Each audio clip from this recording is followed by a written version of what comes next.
The moon called Seven had been dead for 3,000 years. Its cities were dust. Its people were gone. Only their machines remained, sleeping in the dark places beneath the rock and ice. The salvaged ship Dusty Trail landed on the frozen surface just after dawn, and the Hale family stepped out into a world that had forgotten what life meant. Ben Hale was a careful man. He had spent 20 years flying the merchant corridors, picking through the bones of dead civilizations, and selling whatever he found to keep his family fed. His wife Corinne walked beside him, her scanner humming as she searched for power signatures. Their daughter Lucy followed behind, her small boots leaving prints in the alien frost. Lucy was 8 years old. She had brown hair that never stayed where her mother put it and eyes that saw wonder in everything. She had been born on the dusty trail, and she had never known any home except the stars. Her parents worried about her growing up this way, but Lucy never seemed to mind. Every dead moon was an adventure. Every ruined city was a playground. The facility they found was buried beneath a ridge of black stone. Corinne said it was a weapons factory. There had been warriors, she explained. They built machines to fight their wars. When the wars ended, so did the. Nobody knew what had killed them, but their machines had outlasted their makers by thousands of years.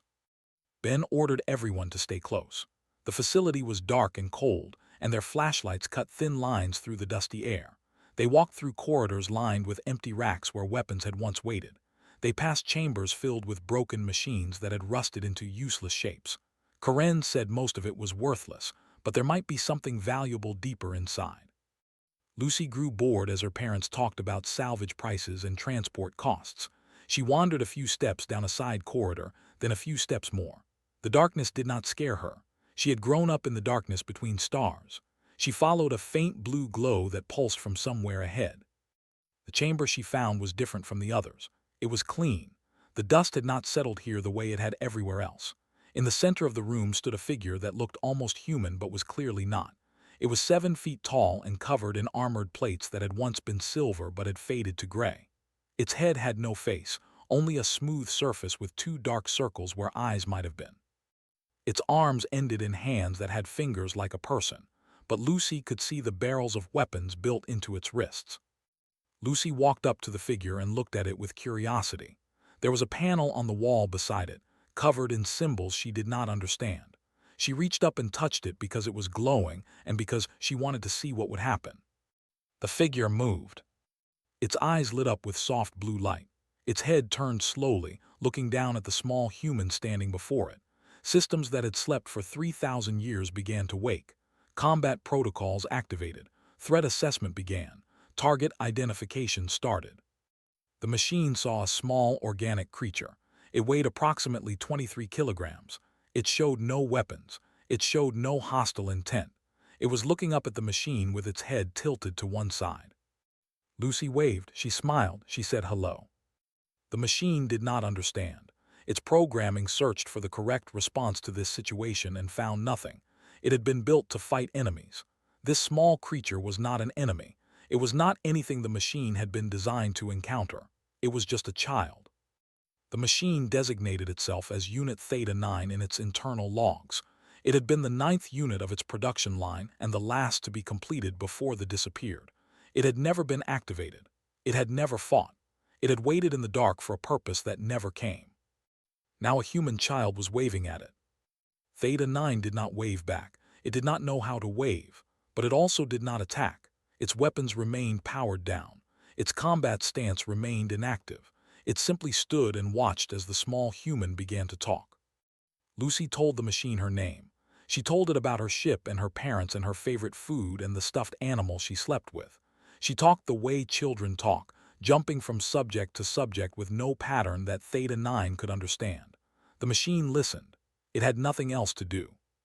After several minutes, Lucy said she should probably go back to her parents. They would be worried. She asked if the machine wanted to come with her. She did not wait for an answer. She simply turned and walked back toward the main corridor, and Theta 9 followed. The machine did not know why it followed. Nothing in its programming required it to move. Nothing in its mission parameters demanded action. But the small human had asked, and Theta 9 had no reason to refuse. Perhaps it was curious. Perhaps it was lonely. Perhaps 3,000 years of darkness had left it wanting something it could not name. Ben Hale saw his daughter first. Then he saw what was walking behind her. He reached for the pistol on his hip. His heart was pounding. His hands were shaking. The machine was huge and covered in weapons. It could kill them all in seconds. He had to protect his family. Theta 9 saw the movement. It saw the weapon. Its combat protocols finally activated. Its targeting systems locked onto the human male. Its weapons began to power up. Lucy stepped between them. She put her small body directly in front of the machine. She held up her hands toward her father. She told him to stop. She told him the machine was her friend. She told him not to be scared. Theta 9 looked down at the child. She was protecting it. She had placed herself in danger to keep it safe. No one had ever done this for Theta 9. No one had ever called it a friend. The machine powered down its weapons. It stood still. It waited. Ben slowly lowered his pistol. He did not understand what was happening. He did not trust the machine. But he trusted his daughter, and his daughter was telling him that everything was okay. Corinne came running around the corner, and she stopped cold when she saw Theta 9. Her mouth fell open. Her scanner clattered to the floor. She asked what in the name of all the stars was that thing. Lucy smiled. She reached up and patted the machine's armored leg. She said it was her new friend and they were taking it home. Ben looked at his wife. Corinne looked at Ben. Neither of them knew what to say. Theta 9 looked at Lucy. Something in its ancient processors shifted. Something that felt almost like warmth began to glow in circuits that had been cold for. It had been made to fight. It had never known anything else. But now a human girl was holding its hand, and for the first time in 3,000 years, Theta 9 wondered if it could be something more. The cargo bay of the Dusty Trail became Theta 9's new home. Ben had insisted the machine stay there, away from the living quarters and the bridge. Corinne had welded extra locks on the door. The crew of 5 other salvage workers avoided the bay entirely. They did not trust the machine. They did not understand why Ben had allowed it aboard. But Lucy visited every day. She would come down after her lessons with her mother. She would sit on a crate across from Theta 9 and talk about her day. She would bring books and read stories out loud, even though she was not sure the machine understood them. She would ask questions that Theta 9 did not know how to answer. The machine watched her carefully. It studied the way she moved and the way she spoke. It analyzed her facial expressions and cross-referenced them with the emotional databases stored in its memory. They had programmed their machines to understand fear. They had wanted their enemies to feel terror before they died. But Lucy never showed fear. She showed only happiness and curiosity, and something Theta 9 eventually identified as affection. The concept confused the machine. Affection was not a tactical advantage. It did not improve combat efficiency. It served no purpose that Theta 9 could calculate. Yet Lucy seemed to value it above all things. She told Theta 9 that she liked it. She told it that she was glad it had come with them. She told it that they were going to be best friends forever. Theta 9 did not know what to say, so it said nothing. The journey to the nearest trading station would take 2 weeks. Ben spent most of that time in the bridge, plotting courses and avoiding patrol ships that might ask questions about their cargo. Corinne spent her time in the engine room, keeping the old ship running. The crew kept to themselves and spoke in whispers about the monster in the cargo bay. On the 3rd day, Lucy brought Theta 9 a gift. It was a drawing she had made with colored pencils. It showed a tall gray figure holding hands with a small brown-haired girl. Above them, Lucy had written the words "best friends" in crooked letters. Theta 9 took the paper in its mechanical fingers. It looked at the image for a long time. Its optical sensors zoomed in on every detail. Its processors tried to understand why a child would create such a thing. Lucy asked if it liked the picture. Theta 9 did not know what liking meant, but it knew that the picture made its circuits feel different, warmer, faster. It told Lucy that the picture was acceptable. Lucy laughed. She said acceptable was a funny word. She said Theta 9 talked like a robot from one of her storybooks. She asked if it could talk more like a regular person. Theta 9 considered the request. It had been programmed to communicate in precise military language. It had never needed to speak any other way. But Lucy had asked, and Theta 9 found that it wanted to make her happy. It said it would try. Lucy smiled so wide that her whole face seemed to glow. She clapped her hands and told Theta 9 that she knew it could do it. She said they should play a game to practice. She would hide somewhere in the cargo bay, and Theta 9 would have to find her. The machine did not understand the purpose of this activity. It could detect Lucy's heat signature from anywhere in the bay. It could hear her heartbeat. It could track her movements through the vibrations in the floor. Finding her would take less than 2 seconds. But Lucy was already running to hide behind a stack of crates. She was giggling. She was happy. Theta 9 waited. It counted to 10, which Lucy had explained was part of the game. Then it turned and walked directly to where she was hiding. It looked down at her and said that it had found her. Lucy laughed and said Theta 9 was too good at this game. She said they needed to make it harder. She said Theta 9 should close its eyes. The machine explained that its optical sensors did not have eyelids. Lucy said it should turn off its eyes then. Theta 9 considered this. Turning off its optical sensors would leave it temporarily blind. Its combat protocols warned against this, but Lucy was waiting and her smile was starting to fade. Theta 9 turned off its optical sensors. The darkness was complete.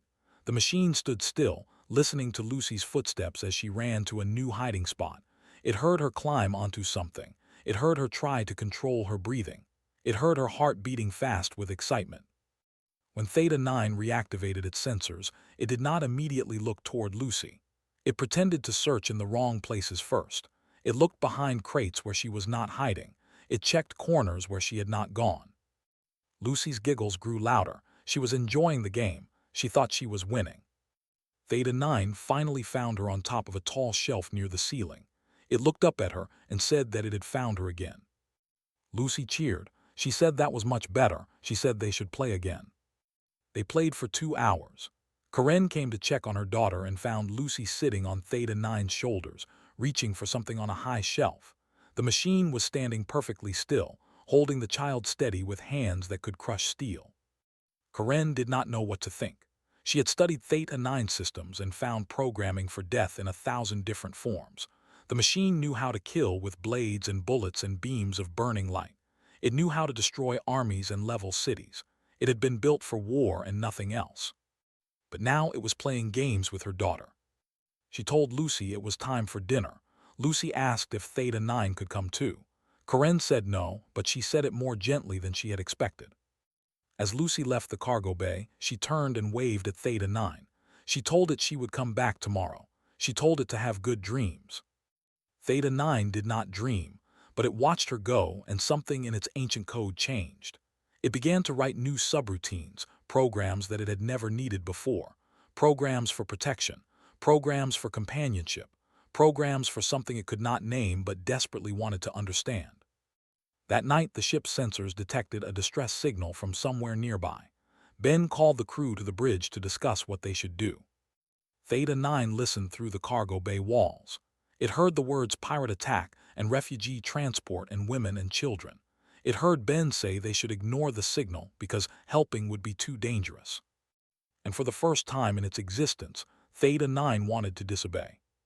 The bridge of the dusty trail was small and crowded with people. Ben stood at the center, his arms crossed and his jaw tight. Karen stood beside him with her hand on his shoulder. The crew gathered around the main screen, watching the distress signal pulse red against the star map. Lucy had woken up when she heard the alarm. She stood in the doorway in her pajamas, rubbing her eyes. She asked what was happening. Ben told her to go back to bed. He said everything was fine. But the screen showed 3 raider ships circling a transport vessel like sharks around a wounded fish. The transport was large and slow and completely unarmed. It was sending the same message over and over again. Please help us.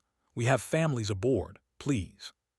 Lucy asked if those people were in trouble. Karen nodded. She said pirates were attacking them. Lucy asked if they were going to help. Ben closed his eyes. He said they could not help. He said their ship was too small and too weak. He said if they tried to fight the raiders, they would all die. Lucy started to cry. She said they had to do something. She said there were families on that ship. She said there were kids like her. Ben did not know what to say.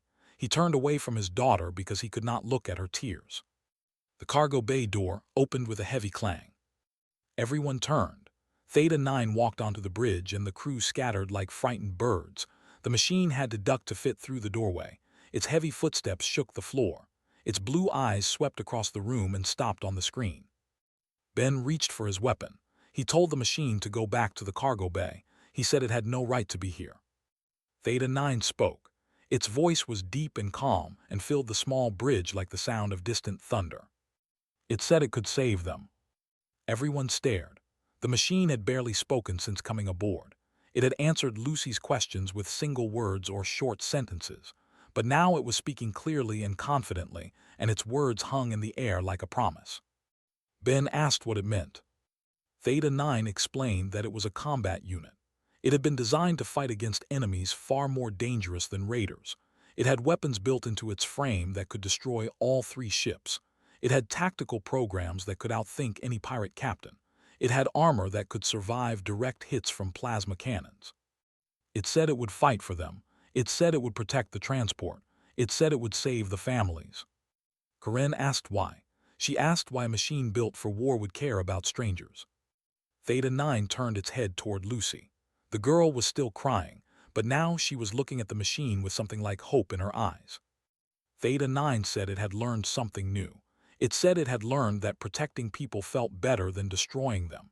It said Lucy had taught it this. Ben looked at his daughter.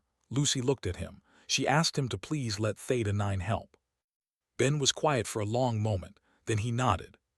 The dusty trail changed course. Theta 9 returned to the cargo bay and climbed into the small shuttle that was stored there. It disconnected the shuttle from the main ship and launched into space alone. The 3 raiders saw the shuttle approaching. They scanned it and found only one life form aboard. They laughed at the stupidity of anyone who would attack them alone. They turned their weapons toward the shuttle and prepared to fire. Theta 9 reached the first raider ship in 43 seconds. Its shuttle crashed directly into the raider's engine section. The machine burst through the hull and began to tear the ship apart from the inside. Pirates fired their weapons at Theta 9, but the bullets bounced off its armor like rain off stone. The machine moved through the ship like death itself. It disabled weapons. It destroyed control systems. It sealed doors and cut power to life support. Within 3 minutes, the first raider was a dark and drifting wreck. Theta 9 launched itself into space and landed on the second raider. Its fingers punched through the hull. Its weapons fired bursts of energy that melted metal and shattered glass. The pirates tried to flee, but there was nowhere to go. The machine was everywhere at once, unstoppable and relentless. The second ship exploded. Theta 9 used the blast to propel itself toward the third. The captain of the third ship was smarter than the others. He saw what was coming and ordered his crew to retreat. The raider ship turned and began to run, its engines burning bright as it fled into the darkness. Theta 9 calculated the angle. It could catch the ship. It could destroy it like the others. Its combat protocols demanded that it eliminate all threats. No enemy should be allowed to escape. But then it thought of Lucy. Lucy had cried when she thought people might die. Lucy had wanted to help strangers because it was right. Lucy would not want Theta 9 to kill people who were running away. The machine let the ship go. It floated in space and watched the raider disappear into the distance. Then it turned and flew back toward the transport vessel. The refugees aboard were crowded at the windows, staring at the machine that had saved them. Some were crying. Some were cheering. Some were simply standing in silence, unable to believe what they had seen. Theta 9 did not need their thanks. It did not want their praise. It only wanted to return to the dusty trail and see Lucy smile. The machine docked with the salvage ship and walked back to the bridge. Everyone was staring at it. Ben had his hand on Corinne's shoulder. The crew stood with their mouths open. Lucy ran across the bridge and threw her arms around Theta 9's leg. She hugged the machine as tightly as she could. She said thank you. She said she knew it could do it. She said she was so proud of it. Theta 9 looked down at the child. Something inside its ancient chest hummed and glowed. Something that felt almost like joy. It said Lucy was welcome. Then the ship's sensors beeped. Corinne looked at the screen and her face went pale. A war fleet was approaching. 12 ships, all of them armed for battle. They had tracked the escaping raiders' distress signal, and now they were coming for revenge. Ben asked how much time they had. Corinne checked the numbers. She said 6 hours. Theta 9 looked at Lucy. The girl was still holding onto its leg, still smiling up at it with complete trust. The machine made a decision. It would protect this child. It would protect all of these people, no matter what it cost. 6 hours was not enough time. Karen ran the numbers again and again, but the answer never changed. The refugee transport was badly damaged. Its engines were failing. Its shields were gone. It could barely move, let alone run from a war fleet. The dusty trail was faster, but not fast enough. The ships would catch them within hours of the fleet's arrival. There was nowhere to hide in the empty space between stars. There were no stations to shelter in and no colonies to call for help. Ben sent a message to the nearest human military outpost. The response came back quickly. A rescue fleet was being assembled, but it would take 10 hours to reach their position. 4 hours too late. Theta 9 stood in the cargo bay and calculated the odds of survival. The number it found was very small, less than 2%, not enough to call hope. Lucy came to visit the machine like she always did. She sat on her crate and swung her legs back and forth. She did not seem scared. She did not seem to understand how much danger they were in. She asked Theta 9 if it was worried. The machine thought about the question. It had been built without the ability to feel fear. Its creators had wanted soldiers who would fight without hesitation. But something had changed inside Theta 9 since meeting Lucy.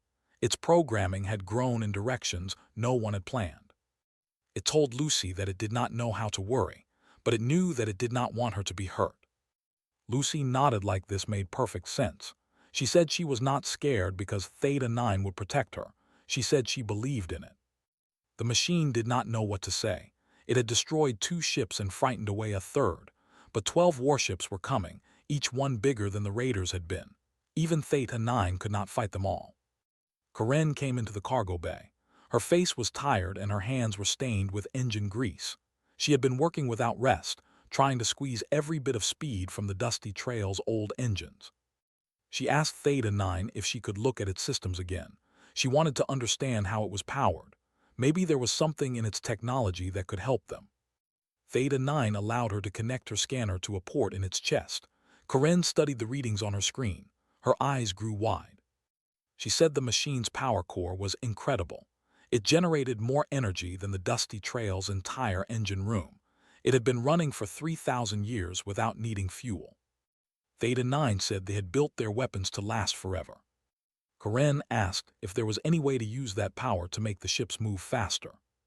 Theta 9 considered the question. It ran simulations through its tactical processors. The answer it found was not good. It said it could transfer power to the ships, but not enough to outrun the fleet. The best it could do was slow them down. Karen asked how. Theta 9 explained. It would fight the fleet alone. Every minute it spent fighting was another minute the ships could use to run. If it could hold the long enough, the human military might arrive in time. Karen stared at the machine. She asked if Theta 9 understood what it was saying. She asked if it knew that fighting 12 warships alone meant death. Theta 9 said it understood. Lucy had been listening from her crate. Now she jumped down and ran to the machine. She grabbed its hand in both of her small ones. She told it that it could not do that. She said she did not want it to die. Theta 9 looked down at the child. It remembered the first time they met, when Lucy had waved at it in the darkness of an alien tomb. It remembered her drawings and her stories and her endless questions. It remembered the warmth that filled its circuits whenever she smiled. It told Lucy that it had to protect her. It said this was what it was made for. Lucy shook her head. She said Theta 9 was made to fight. She said it chose to protect. She said those were not the same thing. The machine did not know how to respond. The child was right. Everything Theta 9 had done since meeting Lucy had been a choice. It had chosen to follow her. It had chosen to speak. It had chosen to play games and listen to stories and save strangers from pirates. It had chosen to love her. The realization hit Theta 9 like a bolt of lightning. Love was not in its programming. Love was not supposed to be possible for a machine. But there was no other word for what it felt when it looked at this small human girl. It told Lucy that it loved her. It said these words for the first time in its existence. Lucy smiled through her tears. She said she loved Theta 9 too. She said it was her best friend. Karen watched this moment with tears in her own eyes. She reached out and put her hand on the machine's arm. She said there had to be another way. Theta 9 said there was not, but it said it would buy them as much time as it could. It said Karen should keep working on the engines. It said Ben should keep flying toward the military fleet. It said Lucy should be brave. The next 4 hours were the longest of everyone's lives. Theta 9 worked with Karen to build improvised weapons from salvage materials. It taught the adult refugees basic defense tactics in case any boarded the transport. It helped seal hull breaches and reinforce weak sections. Lucy stayed by its side the entire time. She held Theta 9's hand whenever the machine was not working. She talked to it about all the things they would do when this was over. She made plans for the future as if she truly believed there would be one. Theta 9 did not tell her that it did not expect to survive. It simply listened and nodded and let the child hope. When the fleet appeared on the sensors, everyone gathered on the bridge of the dusty trail. 12 ships, each one armed with enough weapons to destroy a small moon. They were coming fast, and they were not here to talk. Ben told everyone to get to their stations. He said they were running for it. Theta 9 walked to the airlock. It did not look back. It could not look back because if it saw Lucy's face one more time, it might not have the strength to leave. But Lucy ran after it. She caught up to the machine at the airlock door. She grabbed its hand and held on tight. She told Theta 9 to come back. She made it promise. The machine looked at her. It saw the tears on her cheeks and the determination in her eyes. It saw a child who believed in impossible things. It promised. Then it opened the airlock and launched itself into space, alone against an army. The void of space was cold and silent. Theta 9 floated between the fleeing ships and the approaching fleet, a single point of light against the darkness. Its sensors tracked the 12 warships as they spread into attack formation. Its weapons powered up with a hum that no one could hear. The machine broadcast a message in the language. It told them to turn back. It told them that destroying these ships would cost them more than they could afford to pay. It told them that it would not let them pass. The commander responded with laughter. He said one machine could not stop a war fleet. He said Theta 9 would be scrap metal within minutes. He ordered his ships to attack. The first wave of missiles came screaming through space. Theta 9 moved faster than anything so large should have been able to move. It dodged between the explosions, using the energy of each blast to push itself forward. It reached the nearest warship and slammed into its hull like a meteor made of murder. It had never seen anything like this. Their weapons were designed to fight other ships, not a single machine that moved like lightning and hit like thunder. Theta 9 tore through their armor with its bare hands. It ripped power cables and shattered control panels. It moved through the ship like a ghost of destruction, always one step ahead of the soldiers who tried to stop it. The first warship went dark. Its engines died. Its weapons fell silent. It drifted away from the battle, a useless hulk of metal and broken dreams. Theta 9 did not stop. It leaped from the dead ship onto the next one, punching through the hull with its fists. The inside screamed and ran, but there was nowhere to go. The machine was everywhere at once, a force of nature that could not be stopped or slowed. On the bridge of the dusty trail, Lucy stood at the viewport and watched the distant flashes of light. Each flash was a weapon firing. Each flash was her friend fighting for their lives. She pressed her hands against the cold glass and whispered words of encouragement that no one could hear. Karen stood beside her daughter. She had one arm around Lucy and the other on the back of Ben's chair. The ship was running as fast as its old engines could manage. The refugee transport limped along beside them, barely holding together. Ben checked the sensors. The human military fleet was still hours away. They were still too close. Theta 9 was the only thing standing between them and death. The second warship exploded. The third lost power and began to spin out of control. The fourth and fifth tried to trap Theta 9 between them, but the machine was too fast. It destroyed both ships at the same time, its weapons firing in two directions at once. But the battle was taking its toll. Theta 9's armor was cracked and dented. One of its arms was not working properly. Its power core was straining to keep up with the demands of constant combat. The machine was winning, but it was also dying. 6 warships down, 6 more to go. The commander realized he was losing. He ordered his remaining ships to concentrate all fire on the machine. Dozens of weapons fired at once, filling space with beams of burning light. Theta 9 could not dodge them all. The first beam melted a section of its chest. The second tore away part of its leg. The third hit it directly in the back and sent it spinning through the void. Lucy screamed. She pounded on the viewport with her small fists. She begged Theta 9 to get up. The machine floated in space, damaged and alone. Its systems were failing one by one. Its optical sensors flickered between seeing and blindness. Its processors struggled to maintain consciousness. But it could still hear Lucy's voice. Somehow, across the impossible distance of space, it could still hear her calling its name. Theta 9 forced its body to move. It pushed through the pain and the damage and the certainty of death. It turned toward the remaining ships and began to fly again. The machine fought like nothing the galaxy had ever seen. It destroyed the seventh ship with its last working weapon. It crashed into the eighth and used its own damaged body as a bomb, detonating the power cells in its broken arm to tear the ship apart. It grabbed the ninth ship by its engine and pushed it into the 10th, destroying both at once. 2 ships left. The commander was screaming orders that no one was following. His crew was abandoning their posts and running for escape pods. They had never faced an enemy like this. They had never imagined that such a thing could exist. Theta 9's power core was critical. Its systems were shutting down one by one. It had maybe seconds left before complete failure. It used those seconds to send a message back to the dusty trail. The message contained all of its memory files. Every moment since Lucy had woken it in that dark chamber, every game they had played, every story she had told, every time she had smiled. It was Theta 9's way of saying goodbye. Karen received the message. She looked at the data streaming across her screen and understood what it meant.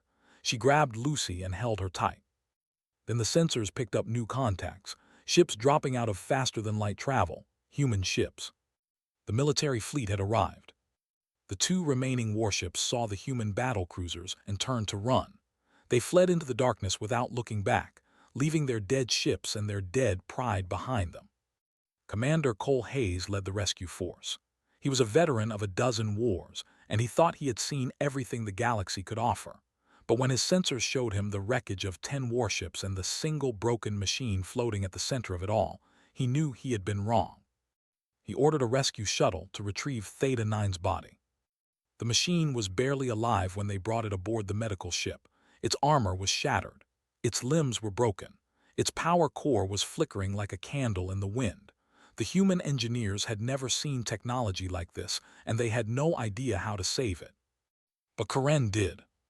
She had spent weeks studying Theta 9 systems. She knew how its power core worked.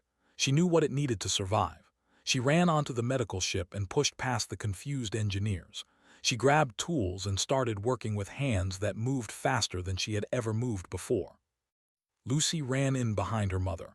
She found Theta 9 lying on a table, dark and still. She took its hand in hers and held on tight. She told it to wake up. She told it that it promised to come back. She told it that she loved it. Theta 9's optical sensors flickered. Blue light sparked in the darkness of its eyes.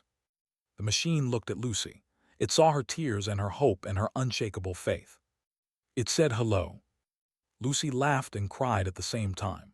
She hugged Theta 9's broken body as carefully as she could. She said she knew it would come back. She said she never doubted for a second. The repairs took months. Human engineers worked alongside Karen to rebuild the ancient machine piece by piece. They gave Theta 9 new armor and new limbs and a reinforced power core. When they were finished, the machine was stronger than it had ever been. But Theta 9 did not want to fight anymore. The rescued refugees had built a new settlement on a green and peaceful world. They named it Haven because that was what it represented, a place of safety after so much fear, a home after so much running. Theta 9 became the settlement's guardian. It watched over the people who lived there. It kept them safe from dangers that never came because no one was foolish enough to threaten a place protected by the machine that had destroyed a war fleet alone. Lucy visited every month when her family's salvage route brought them near. She was growing taller now, but she still hugged Theta 9 the same way she always had. She still told it stories and played games and asked endless questions. One evening, as the settlement's children played in the streets, a little boy asked Theta 9 what it was. The machine thought about the question. It remembered the darkness of the weapons facility where it had slept for 3,000 years. It remembered waking to find a small girl waving at it without fear. It remembered learning to play and learning to protect and learning to love. It told the boy that it was once made to fight. It said that was all it knew how to do. The boy asked what happened. Theta 9 looked across the settlement to where Lucy was walking toward them. her brown hair dancing in the wind and her smile as bright as any star. It said that a human girl had found it. It said she had shown it something better. The boy asked what. Theta 9 watched Lucy wave. It raised its hand and waved back, just like she had taught it so long ago. It said she had shown it how to be more than a weapon. She had shown it how to be a friend. She had shown it how to be alive. And that, Theta 9 said, was worth more than all the wars in all the galaxies combined.